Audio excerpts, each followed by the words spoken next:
The Honorable Ahmed Abdisirat.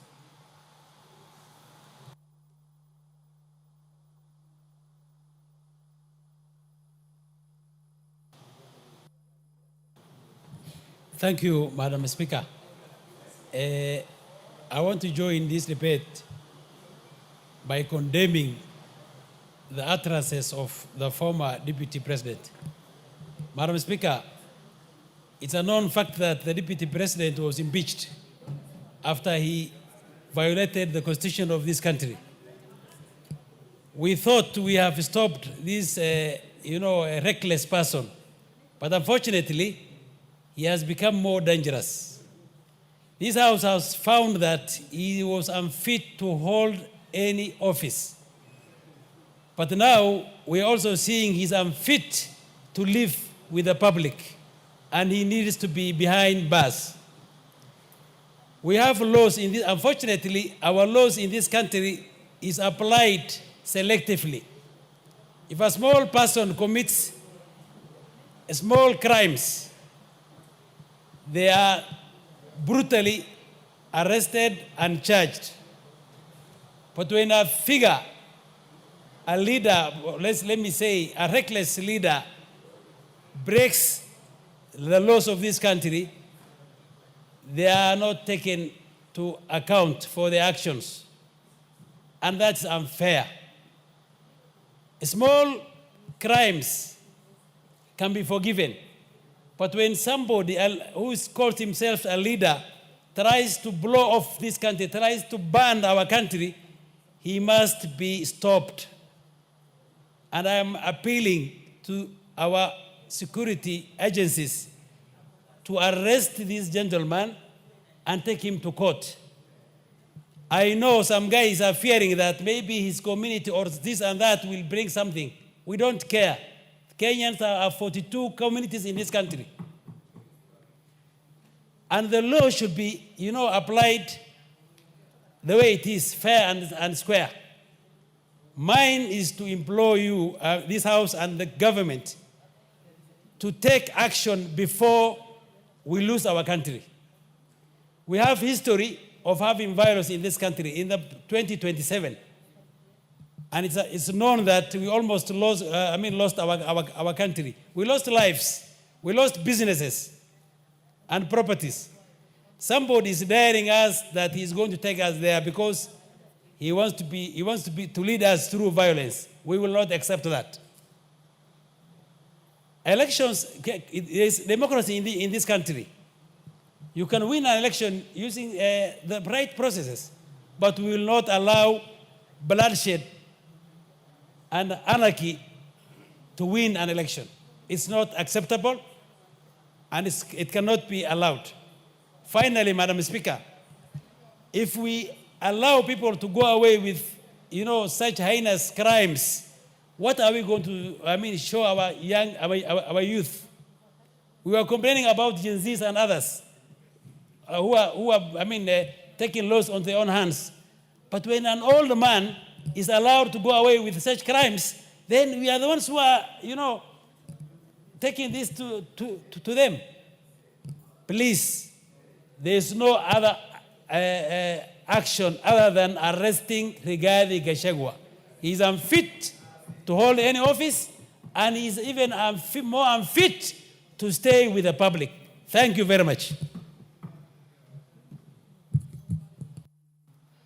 The Honorable Rindikiri.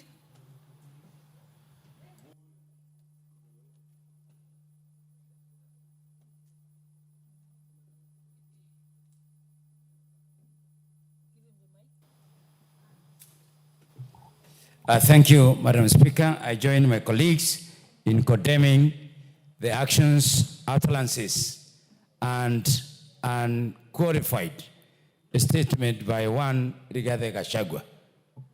Mr. Speaker, this country, courtesy of our citizens, gave Gachagua an opportunity to serve as the Deputy President of this country. For 2 years, Madam Speaker, Gachagua never outed anyone to support the government or to execute on behalf of the presidency and the people of Kenya any developmental activity. Mr. Speaker, what Gachagua is known for is only one, talking about Mulima. Talking about Mulima. That has been his speech for 2 years. Mr. Gachagua is known for amassing wealth for 2 years. He never spoke about the poor of this country. He never stood to prosecute matters relating to our children. He never took time to execute any matter to do with our mothers. He never took time to execute any matters to do with the whole members of this country. Mr. Speaker, now this man was impeached, and the only thing that he can do is continuously insult people. Mr. Speaker, Gachagua's history on the media is endorsing the president. Madam Speaker, Gachagua's statement on the media is endorsing members of parliament. Madam Speaker, Gachagua's statement is insulting the same mothers who gave birth to him. That whatever empowerment that we are doing, we are just spending money without taking consideration of his views. Madam Speaker, this man is so selfish that we know for the time that he was in government, his activities were only to purchase hotels, to purchase land, to purchase expensive things. That was what he has been doing.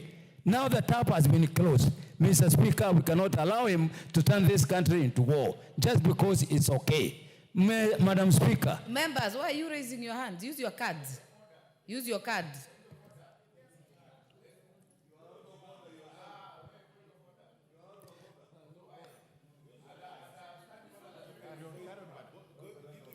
Continue, Honorable Ndikiri. Thank you, Madam Speaker. No, the honour member is one of the followers, one of the battalion that is insulting Kenyans everywhere. Madam Speaker, today you notice that Mr. Gachagua is known for organizing criminal activities. Madam Speaker, we know for sure this man is the one who organized what is circulating in the media today, that one honorable member of parliament, Madam Speaker, has been hijacked, has been abducted. Yet he was with him an hour before that. Madam Speaker, he is known to run to hospital even when there was a matter of impeachment. Madam Speaker is the chief advisor of Honorable Koimboli. When Honorable Koimboli was insulting us, saying that we have been given money. Madam Speaker, we must insist this man at whatever cost. Madam Speaker, he is teaching Kenyan bad manners because he is a comfortable man. He is man who should not be encouraged in this country to continue doing what he is doing. Mr. Speaker, we have seen even he has some battalions in Meru. People who are given an opportunity to serve this country, who failed, who were impeached. Somehow they survived, but now they are teaming up together. People who have failed are the people that he is managing this country, his politics with. Mr. Speaker, we have seen with Mutuli, who is a failure. We have seen Ritole, who is a failure. We have seen all other failures, who are the ones who are trying to manage this country. We will not accept this kind of politics in this land. Let Kenyans be given the freedom to operate, to manage business, to manage development, and we have no time for that kind of person. Thank you, Madam Speaker. Deputy Speaker. Thank you, Madam Speaker, for giving me this opportunity. I think as I listen to the discussions from my colleagues, we are discussing as if it's just bare facts. What we are discussing is crimes that have been committed by the former Deputy President. His crimes are offenses that are set out in the National Cohesion and Integration Commission Act. And we even have past history where people have made utterances that were assumed to have been wrong and they were not even guilty, yet they were arrested. So my issue here is, I'm also calling upon the chairperson of NCIC, Reverend Kobia. Reverend Kobia must act and not allow people to get over it. Because if we remember, prior to the 2022 elections, I remember 300 police officers were sent to Uasin Gishu County to arrest Honorable Oscar Sudi for making remarks that were not even hitting to the threshold of the National Commission and Integration Act. It was the same Reverend Kobia. We expect him to act. Similarly, we remember that Honorable Linturi again made some remarks, and he was picked at night. Yes, he mentioned that word in Wasingishu, and he was picked swiftly by the police and ferried to Nairobi at night for arrest. The same thing happened to Oscar Sudi. Why is it that the former deputy president has not been arrested? In fact, this House must hold the National Cohesion and Integration Commission to account, because they cannot have double standards when it comes to deal with people. You need to read the National Cohesion and Integration Act. And therefore, that is what we must say. And we, again, speaking as Member of Parliament for Wasingishu County, which bore the brunt of the post-election violence, we cannot allow anyone to mention that again. We made peace. The pastors and the old men had a meeting in Korusoi. That matter was settled, and we promised ourselves that we shall never mention it again. So on behalf of the people of Wasingishu County, we are very offended by the remarks of the former deputy president. Because, in fact, statements have been issued by members of Wasingishu County where they said, we are not going to allow you to take us there. So such a person is not a leader, he's a criminal, and we should be discussing how we should have him arrested and charged for those crimes, contrary to the NCIC Act. Thank you, Madam Speaker. Honorable Oundo. Thank you, Honorable Speaker. Honorable Speaker, it is important for us as a country to accept the truth, reality, and live the talk. Honorable Speaker, democracy is a process. Democracy is not an event. Honorable Speaker, an election is not conducted on the day of the election. It is a process. Honorable Speaker, many of us were here in 1992 when there were clashes after elections. Many of us were here in 2007, 2008 when the clashes happened. Honorable Speaker, and all those times, Honorable Speaker, they arose because our members were dissatisfied with the process leading to the final outcome. Honorable Speaker, I will be reluctant to bash anybody who raises a red flag. Honorable Speaker, a forewarned is a foreprepared. It is very insensitive for anybody in this country to believe that anybody who raises anything that could make better the management of the next election becomes a point to bash left, right, and center. Honorable Speaker, the danger we make in this country is to kill the messenger, hoping the message will go away. It is important we must listen. Even if the devil is talking to us, Honorable Speaker, allow the Kenyans to listen. There are obviously grievances. In the last election, 2022, the charade that was Cherera for, I don't know, this category, is a matter, Honorable Speaker, should never be allowed to repeat in a decent and democratic country like Kenya. Honorable Speaker, therefore, as we debate here today, as we waste very important hours of parliament, that we could have debated more important things, more important matters, talking about somebody who is a political entity, as the guys on the other side are talking about. Let's listen to the point of order by... Yes, Honorable. Honorable Speaker, I've been listening to a very eloquent and seasoned speaker in this House, Honorable Oundo. Please relax. I'm a very senior person Gongoyo, it's not and your I have place more to do my experience than job. you in this House. Please chill. And he has mentioned to Kenyans that even when the devil is talking to you, you need to allow your family, children, and people to listen to the devil. I want to actually ask Honorable Oundo to withdraw that, because the devil is never good for your family, Honorable, neither your siblings and Kenyans. And if the devil is trying to talk to us, we must rebuke it in the spirit and using the name of Jesus Christ that the devil must be rebuked out. Honorable Speaker, may he apologize because he's a Christian.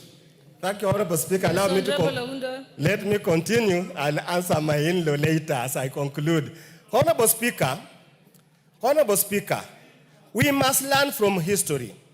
Henry Kissinger said, a nation and its leaders that does not learn from history is in danger of spiraling into anarchy.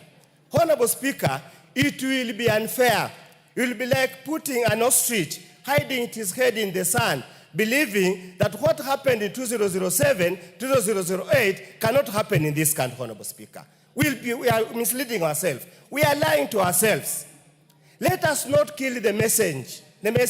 Let's not kill the messenger, hoping the message will go away. Let's prepare for the next elections properly, adequately, and sufficiently to avoid any point anybody anywhere will feel that the election have not been held in a fair, transparent, and verifiable manner. The election, the appointment of managers of election, Kivuitu said he did not know who won the election. We went into war.